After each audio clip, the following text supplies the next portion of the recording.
কিন্তু তোমরা কি জানো রাসূল আর দুনিয়াতে থাকবেন না, রাসূল দুনিয়া থেকে বিদায় নিয়ে নেবে। এই জন্য আমি কাঁদি। সাইয়েদনা আবু বকর সব সময়ের জন্য রাসূলকে কাছে কাছে টেনে নিতেন, সবসময় কাছে কাছে টানতেন, সবসময় কাছে কাছে বুঝাতেন। রাসূলের সবচেয়ে প্রিয় বন্ধু আবু বকর ছিলেন। মানবী জীবনের দুইটা সময়, তায়েফের ময়দান আর খন্দকের পরীক্ষা খননের সময় একটানা 3 থেকে 4 দিন না খাওয়া ছিলেন। খন্দকের পরীক্ষা খনন করার সময় ক্ষুধা সহ্য করতে না পেরে চতুর্থতম দিনে রাসূল পেটে পাথর পর্যন্ত বেঁধেছিলেন, কিন্তু কেউ দেখে নাই। জুব্বাও পড়েছিল, কেউ টের পায় নাই।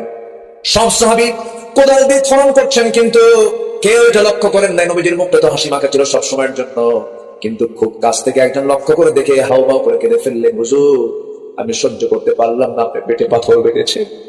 আমার নবীজি দেখে বলছে, ও সাহাবীরে তুই দেখলি কেমনে? আমি তো দেখার সুযোগ দেই না হুজুর, আমি তো আপনার মুখটা বুঝি, আমি আপনাকে খুব কাছ থেকে জানি। আপনার বড় কষ্ট হচ্ছে, আপনি পাথর বেঁধেছেন, আপনি ক্ষুধার যন্ত্রণায় ভুগতেছেন, আমি কি করবো হুজুর আপনি বলেন। রাসূল